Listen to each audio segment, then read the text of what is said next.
What's up, Bears fans? Welcome back.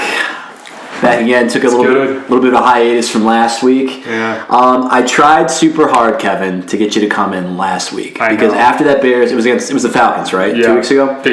Big game and a good game. Great game. And another week where I just feel like the absolute script had been flipped in terms of the minds of the city of Chicago, only to come crashing back down to earth. Yep. But you know what? They won that game. Yeah. Justin Fields looked good. I think it was probably one of his better games. Yep. And for all of the ups and downs that we had through the season, I walked into this Packers game thinking that if we win this game, if we rob the Packers of a playoff bid, and we finish 8-9, I was willing to throw all of the tank for Caleb, fire everybody out the window, and be like, here's where we're at. Yeah. But I think if we did record last week, and it's easy to say this in hindsight, we have not been able to beat a good team other than that one against the Lions, and we have not been able to see the offense put two good games together in a row, and I think I predicted this. I did not think we were going to beat the Packers, and we looked bad. Yep. But anyway... there's a couple of different things we want to talk about. A lot of big news came out today. We want to talk about the season as a whole. Luke Getsy is fired. Apparently, Matt Eberflus is staying. Yep. And where does that leave us with the draft and Justin Fields? Yep. But Kevin, I want to start by turning it over to you. We're 7-10. Season's over. Last in the division. What's your takeaway from the season? So I would say, first of all, at the beginning of the season, Vegas got it right. 7.5 wins was the over/under, and we're right at 7 wins. So they came right down the wire. So Vegas knows, man. I would say Vegas, we are exactly who they thought they were. Yeah, and then even these over-unders for Fields, like the finals, 17.5 for the passing touchdowns. He got 16. Granted, he missed 4 games. Yeah, but so it's baked into the number. It is baked in. Yeah. And then he was 213 yards away from the under. So basically 1 game. Probably he would maybe 2. Yeah, let's be real. Let's be real for a second. There's my email. That's fucking hilarious. I brought my work computer today. But yeah, no, my takeaway is right where we wanted to be. I think that winning the game at Green Bay would have been a very poetic to kind of a similar path the Lions were on last year. I mean, that's the comparison everyone's been making. Yeah. It's like the Lions resurgence. Correct. And so like that would have been great for the Bears, and they lost that game. They lost bad. Like they didn't look good, and like the Packers are a good team. Yeah. They have some good momentum. Like it just sucks. And as far as just coming back to the Bears, I think that there was a lot of positive things to build from this year. There is. So there is. Specifically, my favorite things is just in general, Ryan Poles is doing a phenomenal job of getting talent. If you have to think about it, he acquired in just this season alone, he acquired DJ Moore, a legitimate superstar on the offense side of the ball, and Sweat, a legitimate superstar. And a Pro Bowler. One of our 2 Pro Bowlers. That's what I'm saying. On the defensive side of the ball. So those are 2 actual cornerstones. Like we have something to build. Yes. From there. So a wide receiver really can't be a cornerstone because you got to get him the ball, but he's a legitimate superstar. Yeah. You have Sweat, who you can build around. On top of that, the Bears have the number 1 pick overall. Yes. And the number 9 pick. Is it 9 or is it 10? I think it's 9. I believe it's 9 too. Okay, all right. And then they have a bunch of other picks, right? And they got picks next year, right? On top of that, they have a ton of cap space. Yeah. Okay? There is no reason why the Bears cannot capitalize on this situation going forward and absolutely take over and have a legitimate contending team. And now the Packers are on the up and up. Sure, the Lions are a legitimate great team. Who knows what's going on in Minnesota? I think the NFC North going forward, just kind of forecasting it going forward, is maybe one of the better divisions in the NFL. The AFC North, every single team AFC North, every team is above 500. Bengals missed the playoffs at 9-8. Yep, that's insane. Yeah, and I think that's what we could be. I think the NFC North is going to be looked at as one of the best divisions going forward. I think it could be. I think it's good though. I'm saying like yes, this season was it a disappointment? The over/under for wins is right where we expected it to be. I think there were a lot of lows during the season, and the season started off so poorly, and that was kind of in our heads throughout the season, right? Like starting off getting blown out by the Packers week 1, and then a loss, and riding that 17-game losing streak, whatever it was. Then you have the issue with the defensive coordinator. Yeah. Then you have the issue with the running backs coach. Then you have the issues with the play calling. The defenses suck. Like, it was such a sour taste in our mouths for the year. It actually ended poorly in Green Bay, but like going through the season, it started really low. But there were actually, like, we had those few games with Bagent this year, like, kind of fun. Like, it wasn't that bad of a season. If we had won that game against the Browns, then this whole month could have been like a playoff push. I'm saying, it could have been a lot. We still would have lost in Green Bay, I think. No matter however you dice it up, we probably would have lost in Green Bay. But like, I mean, at least we've been playing some meaning football. But let's start. So Justin Fields, I think, is going to be the bulk of this conversation, but we'll save that for the end. So stick around so you can get mad at me. But Ryan Poles. Yep. You know, I think there's probably a point in my life where I would have been like, oh, I'd hate to be in this guy's position because it's a make and break off season. Mm-hmm. But at the same time, this is his 8 mile, like, you only get one shot. Yeah. And this is it. Like, he's got draft capital. Yep. He's got money. Yep. And he's got the city of Chicago that believes in him. He's made some moves that people have faith in him. Sure. So his first move of this offseason, and we'll get to that first. You know, basically, all I say is, like, I believe in Ryan Poles, and I'm hoping that he goes out and, like, does his research and makes the right decision. But his first move, and I think the one thing that kind of makes me feel like, okay, he's on the same page with the fans of Chicago and us in particular, is you fired Luke Getsy. Yeah, he had to. And I think he had to. The whole offensive coaching staff is gone, like running backs, quarterbacks. I didn't know we replaced the running back position, by the way. But the coach, I know. But like, they all needed to go, and I think that was for sure a step that needed to be taken. Yeah. So I mean, the city of Chicago at large, I think, wanted to blame all of the struggles on Luke Getsy, which I'm not sure is fair. But I didn't like his style of play calling. I think it was a little bit too inflexible. And like I said, the offense never had 2 good games in a row. And I feel like the Bears were easy to figure out if the defense knew how to take, particularly Justin Fields. Was it Tampa that the guy got the pick six on the game? Like I said, they ran the same play twice. Yeah. Those 3 times in a row, which is Pop Warner level of. It's like Coach Navarro in high school. Run it again from the sideline. Yeah. So, it's actually kind of interesting when I'm Googling pictures of Luke Getsy.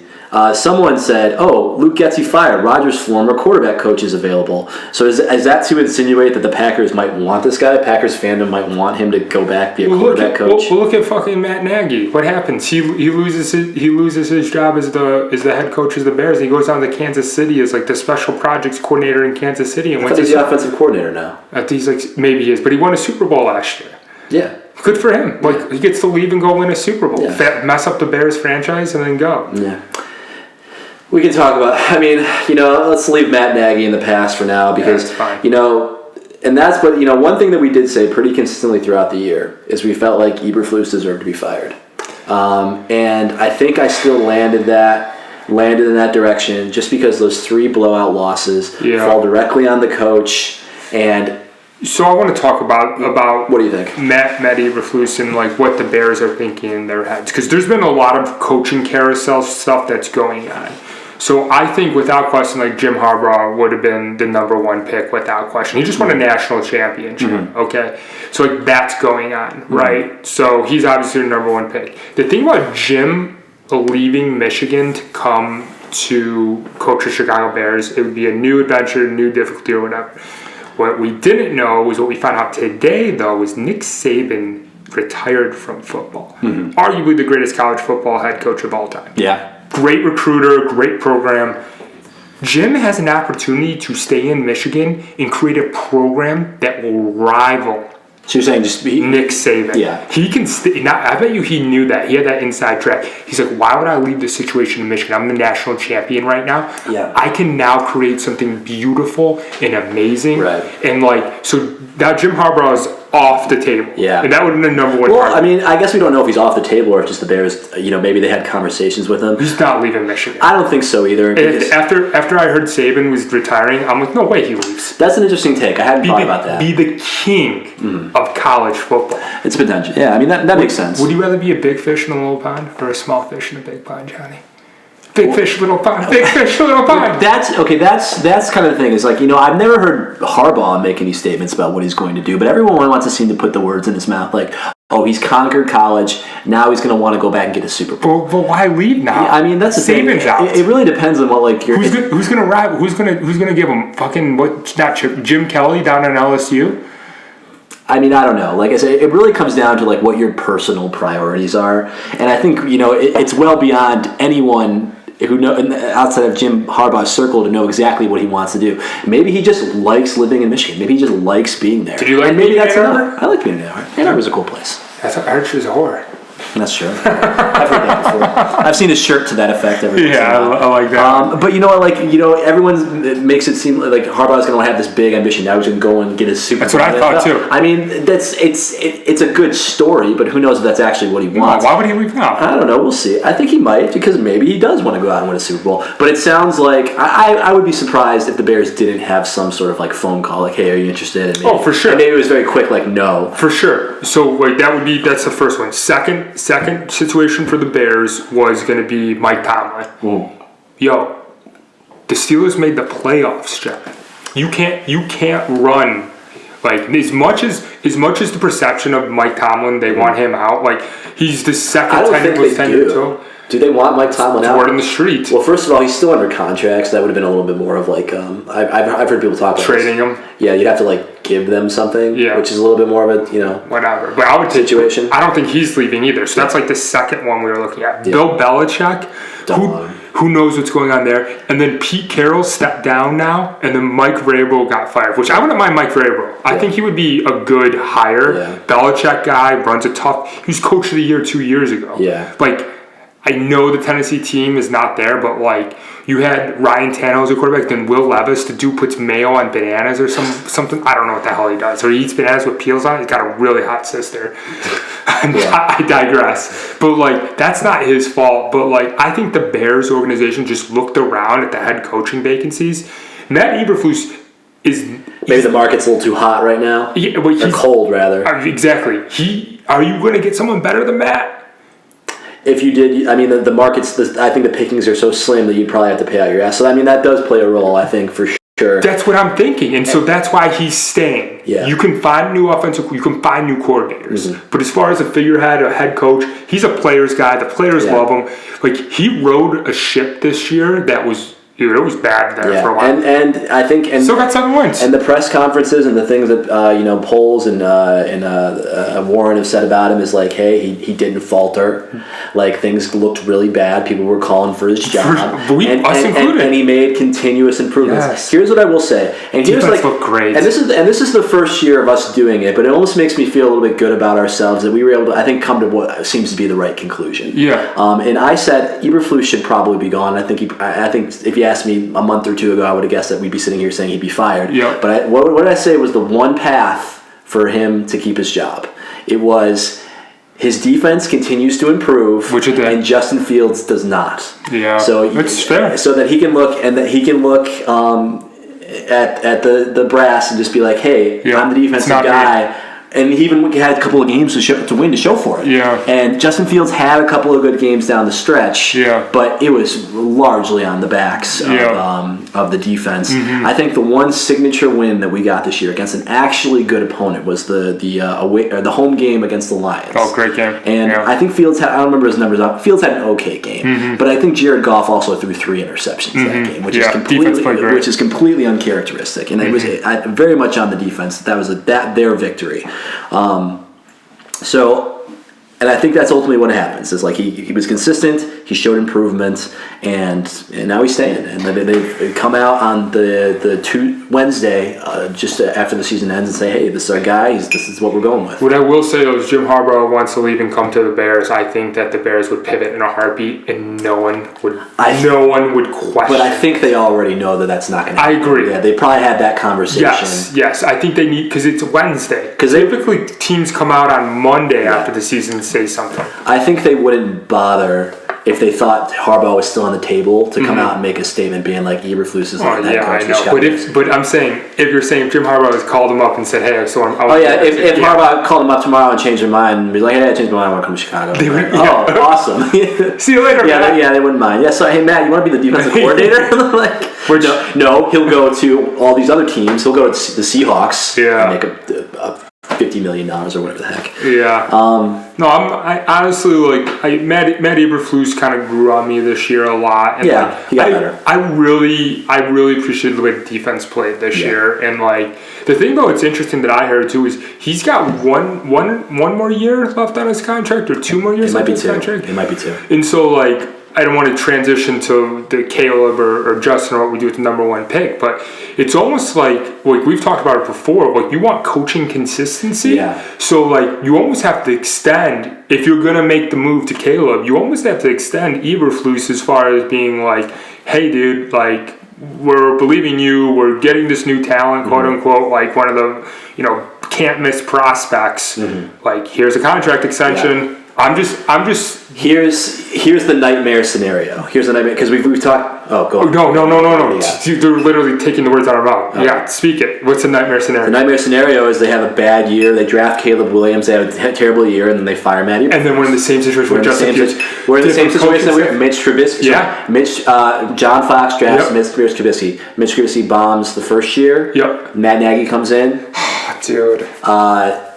Mitch Trubisky bombs. They draft Fields under Nagy, and then Nagy gets fired, and then we got Eberflus. I'm literally that's what I'm thinking in my head. So it's kind of hey, that's where when I'm saying not coming off of Eberflus is there's no one that much better out there. But it's also at the same time though, if you're gonna stay with him, you kind of gotta, and you're gonna make the move to Caleb Williams or to Drake May or whoever you want to move to.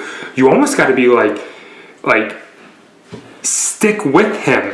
And you have to have that consistency because what I don't want to see is we do take a quarterback and then we're just doing the same fucking bullshit the Bears do. So it's poorly ran organization is what that is. Well, and I think that's what Warren was actually interviewed by one of the sideline reporters during the game. She kind of had this conversation with them or before the game and said something along the lines of we're emphasizing stability. And I think we had talked about this in the beginning of the season is the Bears' problem is just it's just been a revolving door. Yeah, Jeff Dahlberg talked about that with us. I think to be a not Mickey Mouse organization, you need to find your guy, you need to stick with him. And you need to be able to overcome some adversity if you believe that you've got the guy. And he did overcome adversity this year without question. And I'm really looking forward to it. I'm here. I'm here with Matt Eberflus. I'm here 100%. But I hope that when we do this next year, we're sitting here and we have rough patches. I want to just remind myself that let's not have overreactions. I think we got to make the playoffs next year. I don't think he should get fired if we don't. But I think if we... they're a playoff team next year. I think they should be. I think that's what the expectation should be. I guess if we go out and draft a rookie quarterback, how many rookie quarterbacks? C.J. Stroud just did it, I guess. How many rookie quarterbacks? But it's not a realistic expectation, I guess. But things have got to look pretty crisp. We got to look like we're really trending in the right direction. Yeah.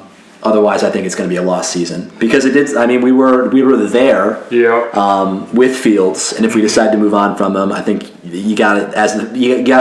Wait, were we there with Fields? We made the playoffs with Fields? No, we did not. I'm saying we were close.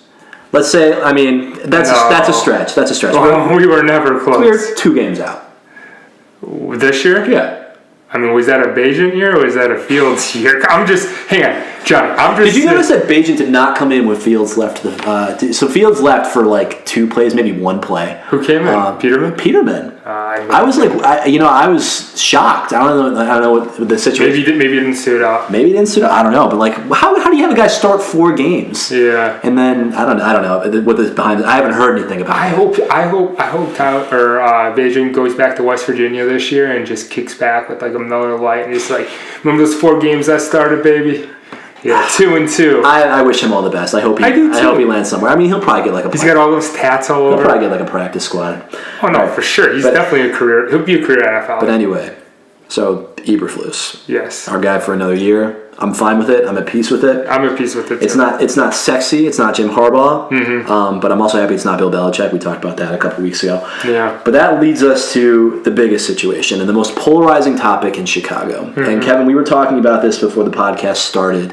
There was someone who planted a bunch of signs, maybe it's a couple of someone's, but it looked like a 12-year-old someone based on the quality of the signs. Yeah. Saying, we want Fields. Justin is him, Fields forever, and planted those signs outside of Halas Hall. And then the video I posted in our group chat was someone just being like, we don't want him ripping the signs out. And the comments on that video, basically the internet at large is very pro Justin Fields. Sure. And I feel like I'm being gaslit. I feel like I'm losing my mind with how people just think that he is the guy that we should be rallying behind. What are your thoughts? So I mean, what do you think? 3 years of Justin Fields. It's been 40 games, I believe. 40 games as a starter. Yeah. So here's where I'm at it. Objectively, just looking at the situation, like taking away from the standpoint that Caleb Williams, quote unquote, had a down year this year in college, paints his nails, whatever you want to say, cried in front of national TV, looked awful on national TV. Can I cut away from that point 1 second to just say one thing? Before this Packers game, and I said we've been tanking for Caleb this entire time. The hype before the Packers game, right after that last one, where Fields looked really good, and a lot of people were saying like, hey, maybe we have something we can build on here, and it was in my mind. I'm like, you know what? He goes out and beats the Packers.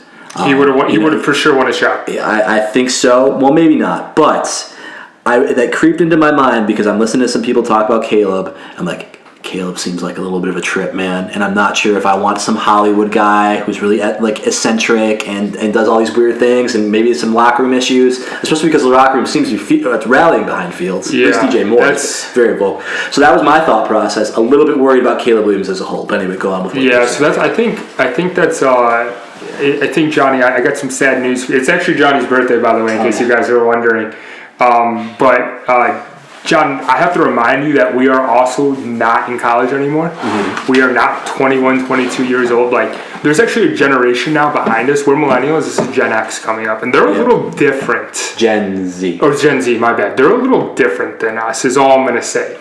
So, like, that's just one thing to note. But taking away all those facts, here's the thing. That when you break it down, Caleb Williams coming out of high school and coming into college, he won the Heisman in 2022 season in 2023. Okay, he has been a top talent since coming out of high school into the collegiate level. He has won the Heisman. He has no talent around him, and he is a legitimate quarterback.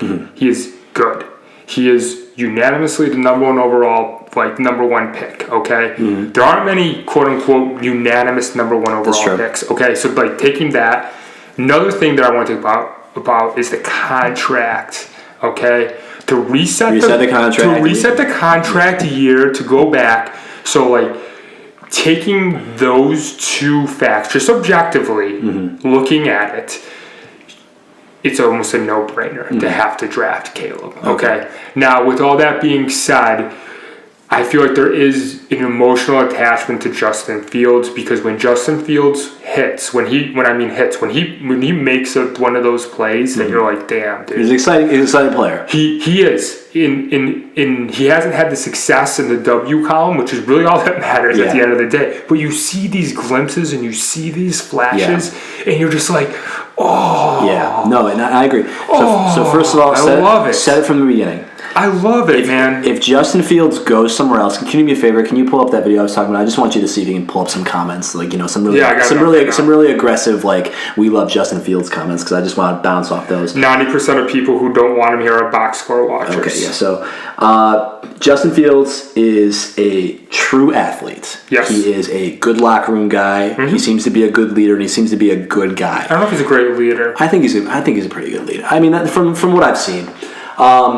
And I do think that there is a world in which Justin Fields goes to the right team with the right coordinator, and maybe he has some success somewhere else in the NFL. Yeah. However, Justin Fields has shriveled up in tough moments. He has been inconsistent. I said before, I said the offense hasn't had 2 good games in a row. I think it's pretty much Justin Fields has not had 2 good games in a row. I think if there are teams that don't do a good job game planning for Justin, like the Falcons was a good example. The Falcons, they let him get out of the pocket. What really struck me about that game for him is he was able to do scramble in the pocket, look downfield, find open guys. And that works. And when Justin Fields doesn't get that taken away from him, he can be pretty good. Yeah. But you can game plan around it. And what the Packers did is like, we're keeping you in the pocket. Yeah, I saw we're bringing pressure up the middle. And we're going to contain. What Justin Fields is not good at, Yeah. and I think is going to be his kiss of death until he fixes it, is he is not good at catching the ball, planting his foot, quick read, ball out. Yeah. He wants to extend the time in the pocket and find a wide open receiver. Let's play backyard football. He's not good at, like, he does not have good field vision. Yeah, and I think Getsy wants to run a little bit more of a West Coast, like get the ball short yards in people's hands, have them make plays. Like those screen passes, that's what those are. And you need to be able to catch the ball, plant your foot. It's like what the Cowboys do. It's like if you ever watch Dak Prescott, watch him in the playoffs. Like basically he does a drop back, he sets his plant foot, and he delivers the ball. And it's quick out. And people are going to say for this Packers game where he got sacked a lot, and granted it's the line's fault too, but it's because Justin Fields hangs on to the ball. Justin Fields is not the type of quarterback who can see like, okay, my receiver's about to break left, I'm going to hit this timing throw and be able to do that. So, and I think that's what he needs to be able to do, and he can't. And until he can figure that out, he's not the guy.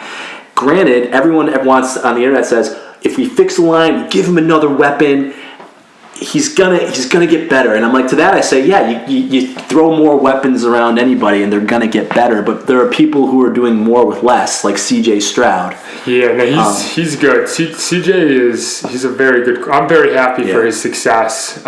He actually succeeded Justin Fields. I mean, even Kyler Murray did more with less when he came out. Like, we have not seen enough from Justin Fields. Like, we still don't know who he is. And if your argument is like, we do. I think we do know who he is. I think we know. We've like I said, we've seen his ceiling. We know what he's capable of, but we also know what he's not capable of.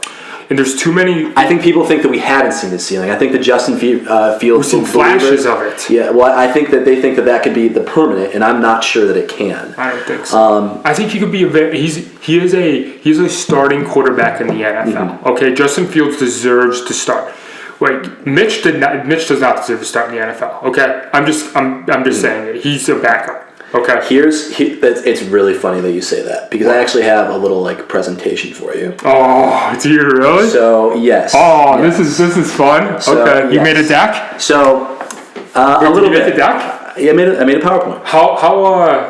How long have you been saving this in your back pocket? No, I just made it before you got here. Okay. All right. So. God, what a good-looking cat, though. Okay, so look at this deck. Oh, let's go. So Johnny made this awesome deck for our off-season event. Do you not know how to work PowerPoint? I think we just got the pinwheel of death going on right now. We'll see if it works. Oh God. Okay. Maybe. All right. I don't think I'm gonna be able to actually play. Don't do presentation mode. Do you? I can't. I wanted to kind of just for dramatic effect, but so you can do Mitch Trubisky, who got hit that button. Which one? This one? Yeah, that left.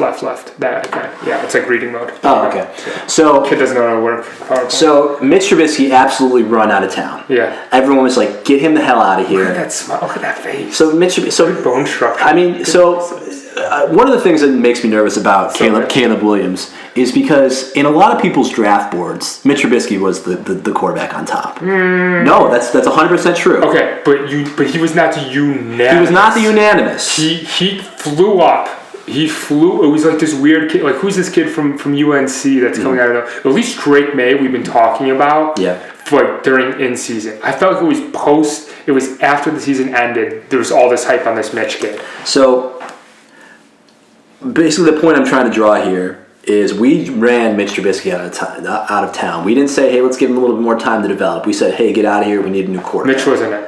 Mitch wasn't it. No, I believe that. And I was like, hey, what are we doing here from day one, from this moment? Drafted number 2 overall. Yeah. Let's see.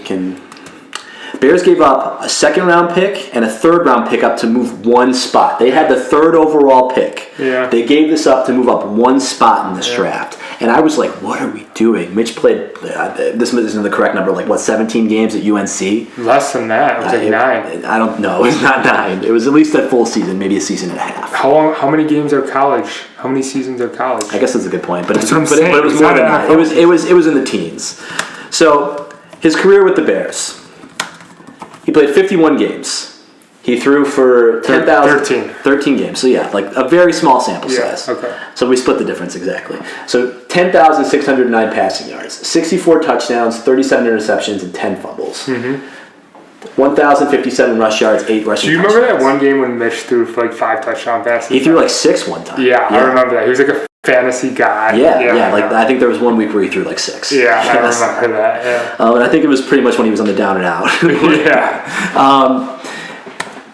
Justin Fields. Okay, and also Mitch Trubisky. So he also. Do you have a picture of his wife though? I don't have a picture. She's cute. She's cute. She's very cute. don't have a picture of his wife. Did not include in the deck. He also brought us to the playoffs. You know what? Didn't he go the 1 year the double doink? But I think they might have gone to the playoffs the following year. Yeah, he did. He wasn't. It was every other year they were on the pace. Yeah, he probably took them to the playoffs. So and he made a Pro Bowl. Okay, the Pro Bowl is kind of. Yeah, I know he made the Pro Bowl because I think someone else it wasn't the Super Bowl. He was as an alternate. Yeah, so there was a Pro Bowl picture of Patrick Mahomes, Deshaun Watson, and Mitch. Probably, yeah. Yeah, no. So they got Justin Fields. Yeah, look at the smile. It's just not as. No, they both look like athletes. They both look like people you could believe are good starting quarterbacks. So he's drafted 11th What's his overall. face though? RBF for sure. But I didn't actually remember this. So we traded up. Yeah, I remember. And I do remember saying the Bears are doing the same thing again. Yeah, but you know what? But with a more established guy out of Ohio State, some pretty awesome numbers, and was a real contender. Yeah. But they traded the 20th pick, the same year 5th round pick, and then a 1st and a 4th the following year. I didn't realize it was this much of a haul. It was a 1st round pick. It was a 1st and a 4th, according to Wikipedia. Wikipedia knows. Ooh, that's so they gave up quite a bit. Yeah, that is. Now I feel like I want a 1st round pick back for him. I mean, honestly, when we gave up a 1st and a 5th, I don't think he appreciated in value. If I were to guess, I think we'll be sitting here 3 months from now being this is not what we got. Wasn't an apple stock. Yeah. All right, so career with the Bears. Only 40 games compared to Mitch's 51, but 6,674 passing yards, 40 touchdowns, 30 interceptions, 11 fumbles, 2,200 rushing yards. That's a lot of rushing. Direct comparison. I was literally saying, I hope you're going to give. Direct comparison between the two. Okay. So I hope you put check marks. I didn't put check marks. Come on. I mean, we can visually see who's better. It's spoilers. So, total yards per game, I'm doing this as rushing and passing. Okay. Touchdown interception ratio, this is rushing touchdowns and passing touchdowns. Okay. And then rushing touchdowns just for kind of fun here. Per game. Fumbles lost per game. I did not include that in the interceptions. Keep that in mind. Okay. And then record with the Bears. I got this from a website, and I didn't get the formal definitions, but this is game-winning drives and fourth quarter comebacks. 3 game-winning drives, 2 fourth-quarter comebacks for Justin. You know what I'd love to see, though, out of how many opportunities? That's a good one, too. But I'll tell you... there's a lot of opportunities that he fucking sucked. Only one of these was this year, and it was the Vikings game where we won 12-9, where he had 2 fumbles in the fourth quarter to give them that lead back. So that was the only one of this category that happened this year. It's like an asterisk next to Big asterisk next to that one. Yeah. So let's check that and compare to Mitch's numbers. So total yards per game, including rushing, 228, comparable. Touchdown interception ratio, including rushing touchdowns, 1.95. Again, comparable, but again, better. Wait, directly to 1, the interception ratio for both are 1 per game? No, this is a ratio, Kevin. It's a ratio. Oh, to 1. My bad. 2-1. My bad. Okay. Yeah, so. Excuse me. Apologies. So for every 2 touchdowns Mitch threw, approximately, he threw 1 interception. Okay. And it's a little bit less than that for Justin. I got it. He had 8 rushing touchdowns in 51 games. Obviously not the running guy. Sure. And obviously had less fumbles because of it. Yeah. But his record, 29-21. He had a winning record. Yeah. He had a winning record. And and you know what? That double doink game, that should have been a game-winning drive. Yeah. I was at that game. Mitch clutched up. Can I guess how many game-winning drives he has? Sure. 7. 8. Ooh. And 5. Ooh. Granted, 11 more opportunities in terms of games. Sure. But I don't know how you can, this is, Bears fans, for the ones who are just so passionate about Justin Fields, if you like him, that's fine. But I think you might just be a Justin Fields fan. You're not a Bears fan if you're objectively thinking that this is the guy that we need to put in our future for the next couple of years, who we are going to spend all of our capital on both money and drafts to construct an offense for this guy who is just not who we're going to have to pay. Who we're going to have to pay in 2 years. And even at a low end for these quarterbacks these days, like Justin Fields is going to command 20 per year. Yeah. Like and that's not cheap. Yeah. Like probably 20 to 30 million. I don't even know what the numbers would be on. But I don't think he's a max guy, but like, I mean, reset the clock. You have the pieces around you. Like, it's not that I don't like Justin Fields. I do like Justin Fields. It's just like you're deciding what investment you're going to make. Yeah. And I don't think that I've seen enough positive from him to be like, this is who we are hooking the next 5 years to. We have an opportunity to take Caleb Williams, who is potentially a game-changing guy. Yeah. Okay, and like I said, regardless of all of the stuff or whatever, I hear his dad super involved. Do you remember the equity thing that they came? I heard that was his dad. His pop's talking or whatever. Like, you know, he stayed another year in college for last year, and I don't know why he stayed another year, but like, I don't know, man. I'm still in it for Caleb, man. I'm still in. He makes me nervous. What can we get for Justin? What do you think? I guess. Here's the thing, and I'm not. Go back to the trade. What we traded up for him. We traded up for him? Yeah. So to get him, we gave up our 20th overall pick in that same round, 5th round pick later that same year, and then a 1st and a 4th the following. That's a lot. It's a lot. They were aggressive, and that was Pace's thing, is he was aggressive before he got fired. He was aggressive, all right. And but I think he was just like, if I have any hopes of keeping my job, I got to find our franchise quarterback and say, hey, I found this guy. And unfortunately for him, that didn't work out. But here's the thing, like, I'm not going to pretend to know what we could get for Justin Fields. Yeah. But it comes back down to, do we have trust in Ryan Poles? And I got to believe that he knows more than we do, and he's smarter about this, and he's made some good moves, and he fleeced the Panthers last year. Absolutely fleeced them. So I'm hoping that he can get on the phone with some quarterback starved team like the Falcons or the Vikings or what have you, and try and get something for him. And maybe it could play a role in like, hey, I'm on the fence. Maybe I want to keep Fields. Maybe I want to dish him. And if he doesn't find the right offer, maybe that kind of makes him decide like, hey, I don't got the right offer for him. I don't think that's the case. I think in my heart of hearts, Poles knows that he's going to move on from Justin Fields, and it's just a matter of how much can I get for him. Yeah. But maybe that'll play a role. Like, hey, if the teams aren't paying up the way they need to, he'll just say, screw it. We're going to ride with him. We're going to see what he can do, and then. But this off season is going to be Ryan Poles' legacy. This is his 8 Mile moments. This ain't no movie. There's no Mekhi Phifer or whatever the hell. Yeah. And we'll see what he does with it. And I'm hoping that he embraces this moment.